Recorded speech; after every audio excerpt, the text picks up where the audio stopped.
Hi guys, welcome to एजुविश।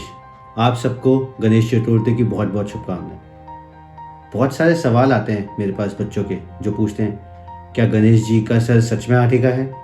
Ganesh ji इतने मोटे क्यों हैं? और गणेश जी की क्या क्या कहानियां हैं, आज हम सुनेंगे। और उससे हम जानेंगे कि कैसे गणेश जी की 4 कहानियों से हम अपने जीवन में क्या पॉजिटिव चेंज ला सकते हैं। तो चलिए शुरू करते हैं।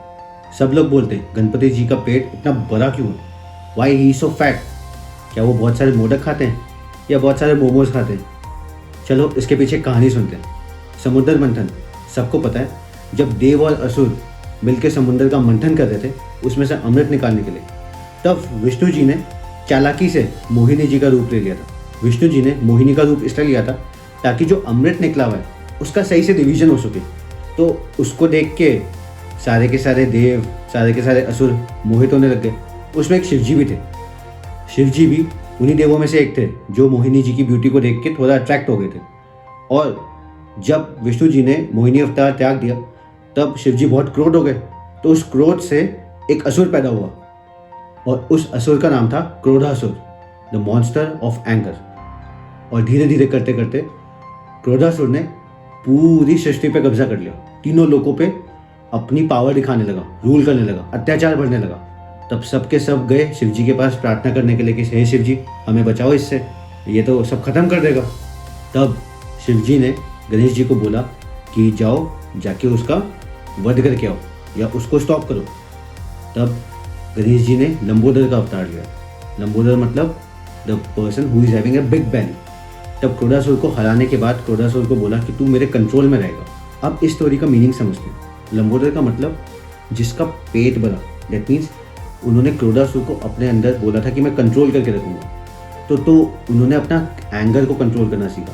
और इससे ये बताया जाता है कि कैसे आप अपने एंगर को कंट्रोल कर सकते हैं। गणेश जी ने लंबोदर अवतार लेके अपने एंगर को कंट्रोल करना सीखा। और इससे हमें ये सीखना है कि कैसे हम अपने क्रोध को, हमारे एंगर को सही समय पर इस्तेमाल करें और कंट्रोल करके रखें।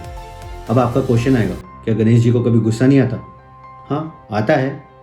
एक बार वह यूं ही घूम रहे थे, पृथ्वी का चक्कर काट रहे थे अपने मूषक पे। तो मूषक बहुत छोटा सा और गणेश जी थोड़े से हैवी, थोड़े से पावरफुल, थोड़े से लंबे। तो इतनी सी चीज़ को देखते हुए चंदा मामा, हमारे चंद्रमा, वो हंस दिए। जब वो हंस दिए तो गणेश जी को क्रोध आ गया। फिर जब गणेश जी को गुस्सा आया तो गणेश जी ने उसको बोला, श्राप, अब तुझे मैं श्राप दूंगा। जब उसे श्राप दिया कि तू तेरी सारी लाइटनिंग, जो सारी की सारी जो चंद्रमा की यूएसपी है उसकी लाइट, वो गायब कर देंगे। तो जैसे ही चंद्रमा को दिखा कि यार उसकी लाइट खत्म हो गई तो वो भागा भागा गया गणेश जी के पास, बिल्कुल एक्सट्रीमली गिल्टी से, दिल से सॉरी बोली कि मेरे से गलती हो गई, प्लीज़ मुझे माफ़ कर दो। तो गणेश जी ने उस वक्त गुस्सा नहीं दिखाया, प्रेम दिखाया, कहा ठीक है कोई दिक्कत नहीं, गलती हुई, माफ़ किया। बट तब चंद्रमा ने बोला कि मेरी चांदनी वापस कैसे आएगी? तो गणेश जी ने बोला धीरे धीरे करते करते समय के अनुसार वो बढ़ जाएगी।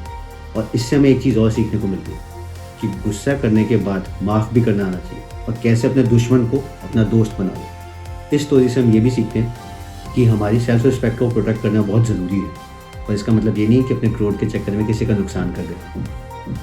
अगर कोई सच्चे दिल से आपसे माफ़ी मांगे तो उससे आपको माफ़ कर देना चाहिए। उससे आप कोई छोटे या कमज़ोर नहीं होते, बट उससे आपका बड़प्पन दिखता है।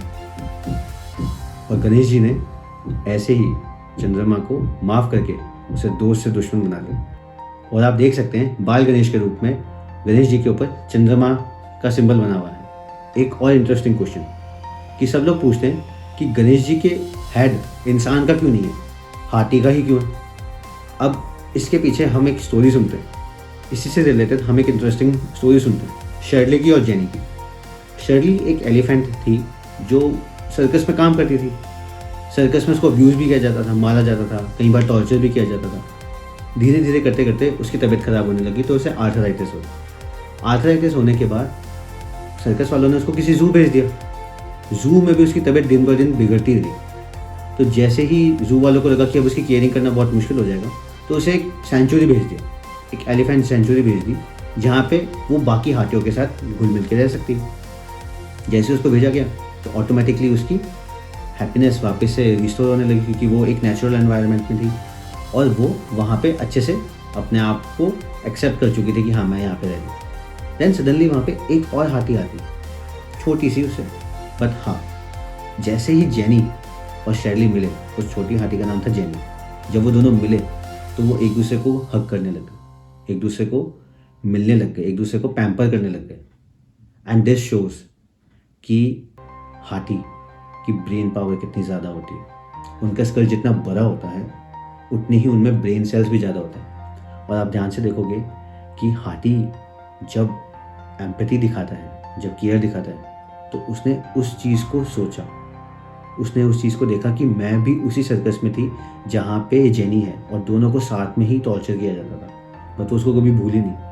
और उसके बाद उनको दोनों को मिलवाया गया और वो हमेशा साथ रहे, साथ जाते, साथ खेलते, साथ खाते और साथ ही घूमते। And this shows how elephants have love for each other.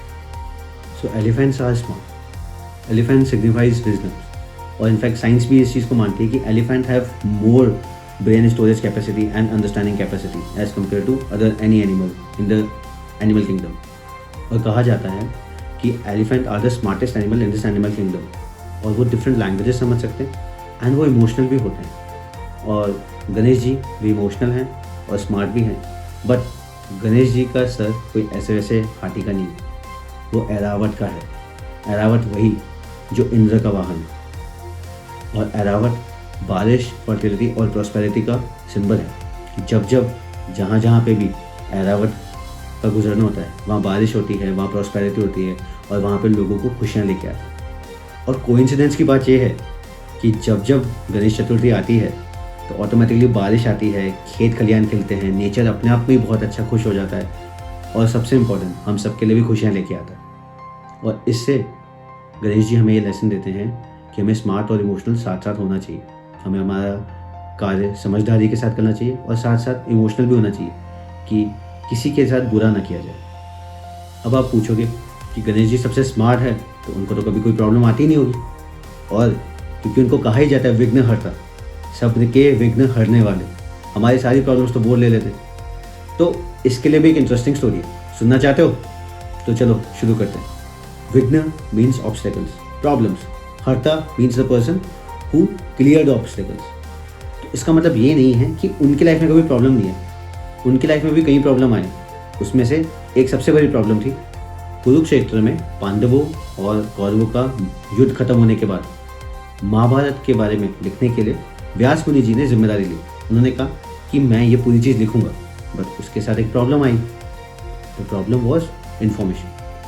इतने सारे इंस्टेंस, इतने सारे युद्ध, इतने सारे वहाँ पे सीन्स हुए, इतने सारे वहाँ पे स्टोरीज हुई, आप इतनी सारी इन्फॉर्मेशन को कोलेट करके एक साथ लिखना इम्पॉसिबल टास्क था। तो उनको कोई ऐसा व्यक्ति चाहिए था कि जो इन्फॉर्मेशन वो बोलते जाए और वो आदमी लिखता जाए। अब इस प्रॉब्लम को सॉल्व करने के लिए गणेश जी है, और सबसे खास बात ये है कि ये काम गणेश जी को छोड़ के कोई और कर ही नहीं सकता था, क्योंकि इतनी सारी इन्फॉर्मेशन जो वेदव्यास जी अपने साथ बटोर रहे हैं, जो बता रहे हैं, उसको नॉन स्टॉप लिखना कोई इम्पॉसिबल टास्क था, और ये सब गणेश जी ही कर सकते थे। तो व्यास जी ने गणेश जी को प्रार्थना करके बुलाया और कहा कि इस कार्य में आपकी सहायता चाहिए। तो गणेश जी ने एक शर्त रखी, कहा कि आप रुकेंगे नहीं, नॉन स्टॉप बिना रुके आप करते जाएंगे। तो इसी के साथ ही व्यास जी ने भी एक शर्त रखी। तो शर्त ये थी कि अगर गणेश जी उस श्लोक को समझेंगे नहीं तो उसको लिखेंगे नहीं। एक बुद्धि का देवता और एक महाकवि रचयिता दोनों एक साथ मिलके इस सृष्टि की सबसे बड़ी स्टोरी लाइन लिखने जा रहे थे, और शर्त भी इतनी खतरनाक कि एक बोलने से पहले रुकेगा नहीं और दूसरा जब तक समझेगा नहीं तब तक लिखेगा नहीं। इतना इंटरेस्टिंग कॉम्बिनेशन था। बट अब यहाँ आता है ट्विस्ट। शुरू हुआ फिर महाभारत का लिखना। व्यास जी बताते गए, गणेश जी लिखते चले गए। लिखते लिखते लिखते कुछ समय बाद गणेश जी का फेदर पेन टूट गया। अब गणेश जी बड़े चिंता में आ गए। और गणेश जी ने तो वादा कर रखा था कि आप रुकेंगे नहीं। अब गणेश जी को समझ में आया कि इसका सॉल्यूशन करना पड़ेगा। कहते ना, प्रॉब्लम तो सबके पास आती है और सॉल्यूशन सब स्मार्ट लोग निकाल पाए। तो Ganesh ji was very smart. So what he did, उन्होंने अपना एक दांत निकाला और फिर उसके साथ लिखना चालू किया कहते हैं it's not very easy to be the smartest person. सोचने वाली बात है कि गणेश जी ने अपने एक वादा को, अपने एक प्रॉमिस को पूरे करने के लिए अपना एक दान बिना सोचे निकाला, पेनफुल, बहुत पेनफुल प्रोसेस के साथ, एंड देन वो लिखना चालू किया। और महाभारत जब तक ख़त्म नहीं तब तक वो लिखते गए। जब व्यास जी को पता चला कि गणेश जी ने अपना एक दांत निकाल के भी पूरी महाभारत को ख़त्म किया तो बहुत ज़्यादा इम्प्रेस हुए, वो बहुत प्रसन्न हुए उनसे। तब व्यास जी ने उनको नाम दिया एकदंत का। तो आज हम सब कहते हैं ना एकदंत का नाम व्यास जी ने उनको प्रदान किया था इसी के लिए कि उन्होंने अपने प्रोमिसेस पूरे करे और उन्होंने प्रॉब्लम को स्मार्टली टैकल किया। और इससे हमें एक चीज़ समझ में आती है कि प्रॉब्लम्स तो विघ्नहर्ता को भी आते हैं, पर इसका मतलब ये नहीं कि वो रुक जाते हैं। उन्होंने सबसे बड़ी प्रॉब्लम का सॉल्यूशन किया। और एक ग्रेट आदमी ग्रेट कैसे बनता है, इससे नहीं कि वो कितना ग्रेट है या वो कोई काम करे, तो कितनी बड़ी प्रॉब्लम्स को सॉल्यूशन करता है और कितनी इजीली उसको हैंडल करता है। तो इस स्टोरी से हम ये समझते हैं कि एक ग्रेट व्यक्ति ग्रेट तभी बन पाता है तब जब उसकी लाइफ में कोई प्रॉब्लम्स ना है, पर जब वो उस प्रॉब्लम्स का सॉल्यूशन ईजिली हैंडल करे। और मैं जब भी गणेश जी के सामने जाके हाथ जोड़ता हूँ, प्रे करता हूँ, तो मैं इसका मतलब ये नहीं करता कि मेरी सारी प्रॉब्लम्स वो ले लें, पर मुझे वो स्ट्रेंथ दे ताकि मैं उन प्रॉब्लम्स को स्मार्टली और ईजिली हैंडल कर सकूँ और मैं आगे बढ़ सकूँ अपनी लाइफ में और मैं खुद का विघ्नहर्ता खुद बन सकूँ। बस इसी प्रे के साथ आप सबको गणेश चतुर्थी की बहुत बहुत शुभकामनाएं। गणपति बापा मोरया।